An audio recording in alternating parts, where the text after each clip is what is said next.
let's talk about Indiana Jones. So, the final preview for the Indiana Jones game dropped recently, and I want to watch it.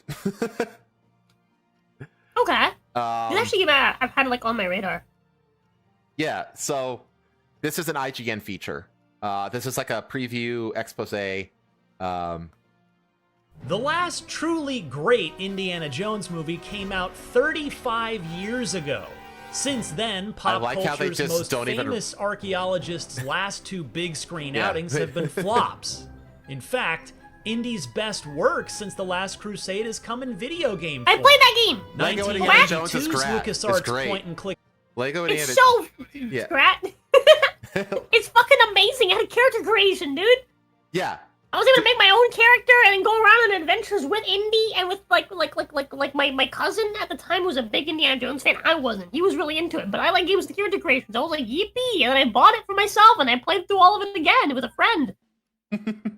Dude, the Lego games are like consistently good. Yeah, dude. Like even character creation, a fucking Lego game. You can make your own little dude and be yourself, and then like have like your own setup and like weapons of your choice. It was awesome. It was awesome. That game had swordplay. I love a fucking Lego game. I love how even IGN like doesn't even acknowledge like the last two movies. They're just like, yeah, like the last good thing Indiana Jones was 35 years ago at The Last Crusade. It's like, yes. Adventure classic The Fate of Atlantis, The Collective's excellent third-person action adventure The Emperor's Tomb on PS2 and original Xbox in 2003, and more recently, the Lego Indiana Jones games in 2008 and 2009. Yeah, so no matter how you look at it, it's been a long time since Indy has showed out. And it's fair to wonder if the current generation of gamers even cares about Dr. Henry Jones and his relic-chasing, Nazi-punching escapade. That is a problem, actually. Because, like, Indiana Jones is very, very much like, I'd say, like, the last generation that even cared about Indiana Jones as a franchise were being, like, millennials. It's kind of a dead franchise. You know what I mean? Yeah. So I'm curious to see. I mean, I liked it. My cousin was a major fan of Indiana Jones. Well, here's the other thing. Also, like, my cousin grew up watching like older movies with like his parents that were a lot more like culturally like interested in like American like media. Comparatively to like my parents that like just there. They're like novelas. So I like he always kind of grew up like he loves Star Wars. He loves Indiana Jones. He loves like all like the media that like came out like, you know, like the generation before him. Whereas I'm like a lot less like interested in it. But yeah, I think like also like rare situations like that where like parents actually share good media with their kids growing up. The last like generation that like really cared about stuff like this being new and like being like, oh yeah, like I watched that movie in theaters would probably be like millennials. Yeah, totally. Tell you that after playing a few hours of Machine Games' Indiana Jones and the Great Circle, generations of gamers both new and old should care. Because as good as the studio's recent Wolfenstein reboots were, the Great Circle might be even better. That's alarming. He actually thinks that the recent Wolfenstein entry with those two insufferably annoying sisters Go back? Was good. Is that what he said? Yeah. He said the recent Wolfenstein entries were good because Machine Games made the Wolfenstein games. Hey, go on, play it. As the studio's recent Wolfenstein reboots were, the Great Circle might be even better. Yeah. That worries me in terms of his opinion. I thought he said remakes. I was like, I don't know, there was Wolfenstein remakes, but I mean, if remakes of the old games, I don't see why not. No, he thinks the Blazkowicz twin daughters are was a good game. That's a problem. I have a problem with that. All next plane to Rome. Stop. Need help. Stop. Meet me in Vatican. Stop. Indy. What playing Indiana Jones? Can you believe that that's Troy Baker doing the voice of Indiana Jones? He sounds exactly like him. That is crazy. I don't necessarily have like in my head. I don't really have it like. You don't know what he sounds Indiana like? Jones. Well, No, not that I don't know what he sounds like. Yeah, I know he's Harrison Ford, but what I'm saying is in my head, like that's not like a super like. ah, yes, if I heard this voice, I'd know it's Indiana Jones. I'd know it's Harrison Ford. Like, he has, like, a very, like generic older white guy voice. Like, I don't think it's a very special voice. But he does I don't think it's a hard voice to execute. But he does sound just like him. Either way. Jones and the Great Circle showed me, among other things, is that it's more of an adventure-action game rather than the typical action-adventure game. And it's absolutely not a first-person shooter. Yes, Indy has a revolver here. You can also grab rifles and German Luger pistols, but I used it exactly once the entire time I played. And when I did, the gun wasn't the only thing that got loud. It alerted everyone at the Giza dig site near the Great Pyramids, and Indiana Jones is no match for two-armed bad guys, let alone several. Put the thing on his ass! That's awesome! I have to say... Like, watch that again? Full screen that shit.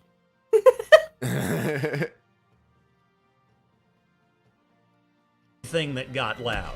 It alerted everyone at the Giza dig site near the Great Pyramids, and Indiana Jones is no match for two-armed bad guys, let alone... Goddamn! Yeah, he roof blocks it, and then he turns it around into a disarm, and then whacks him. It's great. It's clean. It's amazing. I have to say though that I am happy that it's actually more of a focus on melee combat than range, because the best sound effects in all of Indiana Jones are those elaborate punching sounds. Those like they're louder than the punching sounds of Indiana Jones are louder than gunshots. Like it's great. So like I'm really happy that they're focusing on melee. Several. In short, firearms are clearly a last resort in the Great Circle. But I'm getting ahead of myself. My hands up. That's amazing. This looks good too. This looks really good. It's a little uncanny, but because we know exactly what the actor looks like in our heads, you know? But I think this looks pretty damn good. Session started at the beginning of the campaign at Marshall College, where Dr. Jones is, of course, a professor of archaeology. Archaeology is the search for fact, not truth. Indy's working late with his friend and colleague, Dr. Marcus Brody. A noise stirs him, and Henry investigates. It looks good, yeah. With you controlling our hero as he walks kind of like down him, the but not college exactly hall like towards him. the But it source still of the looks like a noise, human being. finding broken glass and a display scattered along the way. Thus we come to the Great Circle's first puzzle, putting the fallen relics back on their proper shelves using clues in the displays. Which is clearly like a tutorial. That this is a tutorial kind of thing, obviously. That statue goes in the Egyptian section. Once that's done, Indy encounters an extremely tall man wearing a talisman who takes something from the college's museum display, beats up our good doctor, and escapes, leaving the pendant around his neck behind after it tore off during his getaway. When a presumably concussed Dr. Jones awakens the next morning, he and Marcus suss out a lead based on the stolen relic. He took the cat mummy, Marcus. But why? And Indy quickly packs for the Vatican, bringing only his bullwhip, the pendant, a vinyl record for a friend in Italy, and of course, Indy's infamous fedora. I have to say though, like he said, like it's more of an adventure action than an action adventure, and I see where he's coming from there. Where like the focus is on the adventure and not the combat, even though the combat is there. I remember the initial trailer for this had that's a good thing. Yeah, exactly. That is in the spirit of Indiana Jones, because the spirit of Indiana Jones is like, I mean, it's very much. I mean, think of it honestly. It's what inspired like the Uncharted games, right? It's like this globe-trotting, you know, adventure in search of like an ancient. When I think of Indiana Jones, I imagine Indiana Jones running away from traps and guards, not like, you know, fucking Call of Dutying his way through like a map. He only gets into combat if he has to. So I think that's the right approach. Like I see much more positives about this game than negatives. One thing I'm worried about is I really hope that the puzzles aren't way too fucking simple. I hate games that make puzzles so fucking easy that it just turns into just busy work instead of like actual puzzles to solve. So I hope that the puzzles are actually like good. elaborate. The gameplay during the Vatican mission reminded me of a classic game I didn't expect the Great Circle to tap into, but I certainly didn't mind. Thief. I suppose the nighttime setting and... That's a good thing. I love Thief. Thief is great. And I never played Thief. It's great. It's just literally doing that. Like, combat is an absolute last resort, and you just basically have to stealth around stealing shit. It's great. Which is what Indiana Jones, like, that it should give like a vibe like that, where like he tries to avoid combat if he can. Classic Italian architecture contributed to that vibe, but it was more so the fact that stealth is the dominant approach here. Along with the fact that there are a whole lot of doors to find keys to unlock, valuables to backtrack to later, and hidden items and information all over the place. Yeah. Now what do the black shirts want? Danny DeVito? While Indy's fists are his primary weapon in the Great Circle, Sure you did your best, champ. I quickly learned that it's best to get something in his hands whenever possible. I like how he knocked him out and the dude stayed standing. All over the place. Now what do the black shirts want with the Vatican? While Indy's fists are his primary weapon... Surprise punch! Yeah, well, he's just like, whoa, bro's dazed. Completely dazed. This is a little wonky, though, because it's like, he has like this little detection meter, which is like, dude, he's in plain... Hold on. No, because, hold on. The detection meter failed immediately, but it's just he's kind of realizing, like, the dude's clearly like, what the fuck? Yeah. Right? Yeah, he's in plain sight, but it's also like, he's surprised. Right? Like, it's just reaction time, you know? It's like, I think people do react a little faster than that, but still, like, that's not... How do I put this? It's a little bit unrealistic, but I think it's fine within the sense of, like, it's a fucking video game, you know? Yeah, that's true. Like, this isn't, like... How do I put this? It's not in a realm where it's bad yet, you know? It's in the realm where it's, like... It's fine. You know, like hit play, like he's aware immediately. His primary weapon, like, oh, in combat. He puts his hands up before he gets punched. I like how he stumbles. It's just, you know, yeah. Like you could tell the combat is clearly melee focused. Yeah, like I'm okay with the AI not being like super fucking like, you know, hyper aware and like instantaneous or reactive. I'm okay with that as long as it's not like fucking Outlaws. You know. Yeah, and that's a low bar to cross. Yeah, that's a really, really low bar. But it's just like I feel like this is fine. Like he's a little bit slower than like a real life human being would be. But also if someone runs around the corner to try to punch you, and you're not someone who's like, I guess it's a guard. But still, like if you're not expecting like anything, like you haven't heard any alarms, you're pretty deep into the building, right? You're not expecting for someone to just run around the corner at you out of fucking nowhere. Like, you're not gonna put your hands up immediately. You're gonna be like, what the fuck? And then you're gonna put your hands up, and then, again, but at that point, to be too late. Like, that was not, to me, super hyper and unrealistic. Like, that was only slightly more delayed than, like, what you would expect. Well, the other thing you got to remember that is, like, the Indiana Jones movies, they have goons, and because it's campy. Yeah. You know what I mean? Like, the goons aren't the most intelligent people. They're not, like, goons from, like, Die Hard, who are, like, really smart and hard to kill. You know what I mean? Like, Indiana Jones... IP is allowed to have slightly less intelligent goons in it, and it's fine, you know? Yeah. Learned that it's best to get something in his hands whenever possible, as sneaking up from behind with a sufficiently potent object can yield a one-hit stealth takedown. I say object, by the way, since most of what I picked up weren't proper weapons, but instead things like brooms, violins, guitars, shovels, a pipe wrench, a frying pan, etc. That sounds great, though. I love it. Guys, just like, what the fuck? The question mark? It's like, they're emphasizing improvisation, you know, which I love that. And honestly, the sound design sounds great, too. Like, punk. Sounds great. Even more fun was using the push button to send bad guys crashing spine first to the ground below from great heights when encountering them up on ledges. Of which there are many at the Vatican, apparently. All right, pal, you asked for it. Indy can punch, strong punch, block, shove, and use his whip to stun enemies or knock the gun out of their hand. Yeah, those whip physics are a little janky. Jank. Strong punch, block, shove, and use his whip to stun enemies or knock the gun out of their hand. Not sure about that. It's a simple system that works quite effectively in practice. And to once again reference Thief, you can pick up the bodies and hide them in dark corners to prevent other patrolling Padres from discovering them. Amazing. Note that you can't get too far, though, as carrying heavy adult humans around over one shoulder tires Indy out, quickly spending his stamina. Fortunately, the Great Circle packs an upgrade system that lets you spend the adventure points you get from thoroughly exploring each environment and discovering secrets, and later, taking pictures of notable sites. Wow, they can put Nazi symbols in the game without people getting mad at them? That's crazy. So what a concept. It's almost like just merely showing Nazis shouldn't be a bad thing. Oh no. We're gonna get to that after this video. Oh no. Oh no, I spoke too soon. No, you're okay. You're okay. But yeah, that's what all the collectibles are for. It's like there's like an RPG kind of system, apparently. I don't know what the tree looks like. We'll find out.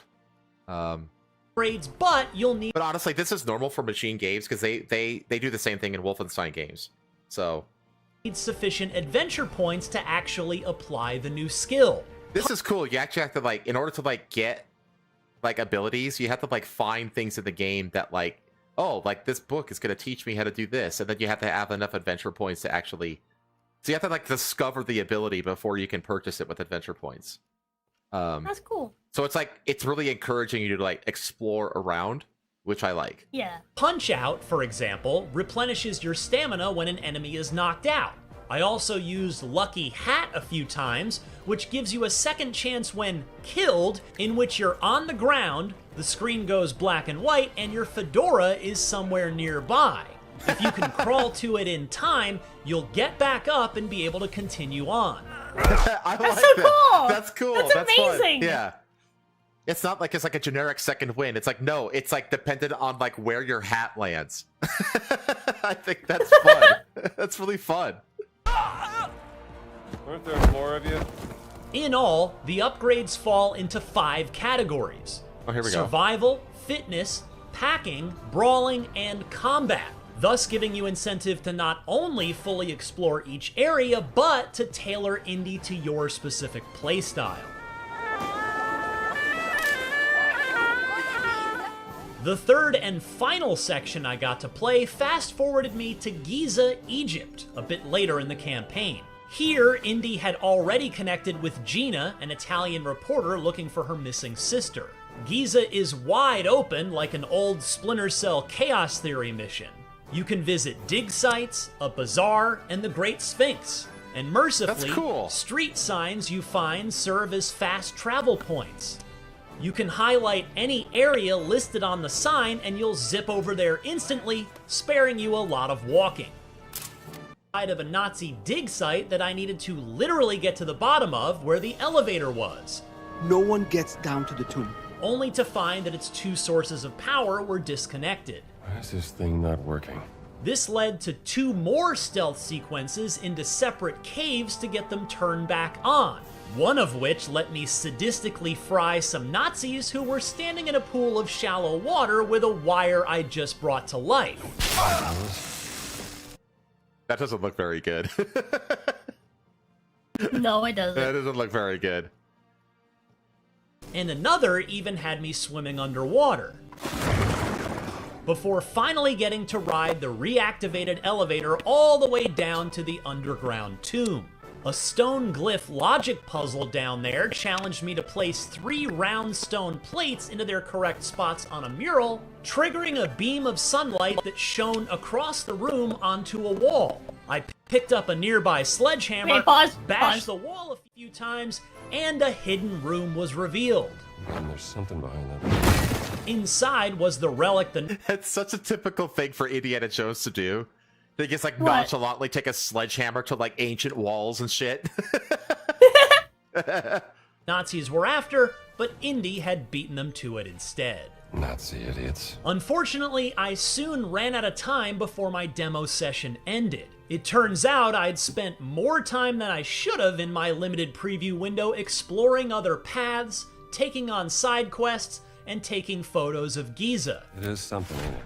In other words, I spent a bit too much time adventuring. no regrets. Bro was close to not landing. As I said, he needed to land. it's clear Go now back, that watch it again. That was that was tight. And taking photos of Giza. It is something, ain't it? In other words, I spent a bit too much time adventuring. Ooh, No regrets. He barely made it on that ledge. As I said, it's clear now that Indiana Jones and the Great Circle is more of an adventure-action game than an action-adventure one, but after a few hours playing it, I love it for that. The first word you'd likely associate with Indiana Jones is probably adventure, not action. True. And the Great Circle hones in on that. I'm absolutely smitten with the look, tone, pacing, and voice acting here. I said, who is Father Ventura? Shout out to Troy Baker for effectively pulling off a 40-something indie. What Machine Games has got going here is a very unique blend of gameplay. In fact, I talked in my first hands-off preview about how much Indiana Jones and the Great Circle reminded me of 2004's seminal first-person stealth adventure game, The Chronicles of Riddick: Escape from Butcher Bay, which not only proved that licensed games could be incredible, the opposite was usually the case back then, but it showed that a first-person game didn't have to be a shooter to be riveting. Butcher Bay was built by the same core group of developers that later founded Machine Games, many of whom are still with the studio, and that Riddick influence is just as evident when playing The Great Circle as it is watching it. I don't know if executive producer Todd Howard, who famously pitched this idea to Lucasfilm many years ago, had Machine Games in mind when he came up with it, but the pairing absolutely works, and I absolutely can't wait to experience the rest of Indy's latest adventure. For more on Indiana Jones and the Great Circle, don't miss the 5-minute cinematic trailer as well as the release date trailer. And for everything else... What's the release date trailer? That first one, This one? I think. No. This one. The top. This Yeah. one. Yeah. What if I told you there was a connection between ancient cultures around the world? A great circle. Does it exist? Is it the key to some lost power? That's up to you to uncover.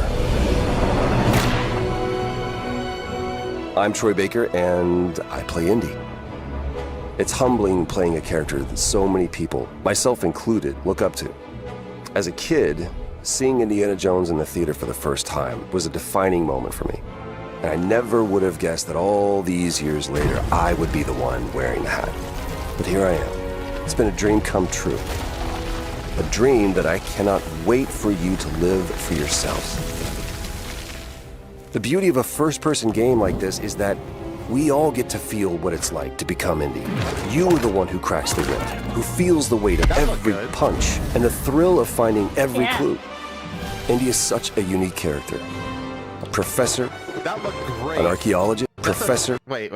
This is a fantastic shot. Like, Yeah. his hair's all trussled up, you know, he's got the cuts on his face. Unique character. And he's got that little Just smirk. a slight He smile. looks- Yeah. Yeah, this looks really good. A professor, an archaeologist, a brawler, an explorer, the quintessential all-around adventurer. And this game has everything you'd expect from an Indiana Jones adventure. Mysterious artifacts, cunning villains, ancient discoveries, hard-hitting action. It's a world of constant danger where you've got to think on your feet to stay alive. The Great Circle spans the entire globe, from snake-filled jungle temples to scorpion-riddled desert tombs. Stunning open areas to explore freely, full of secrets for you to discover. And you'll get more than just the classic whip and revolver. Indy's journal and his camera will immerse you in the mystery, providing extra info on all of your finds so you can appreciate all of the little historical details he obsesses over. And those details are your key to solving the ancient puzzles that hold the secrets you're after. But ancient secrets don't come easy. It's best to have an exit strategy. This is an incredible new way to experience Indiana Jones, and I can't wait for you to play it. Hold on to your hat.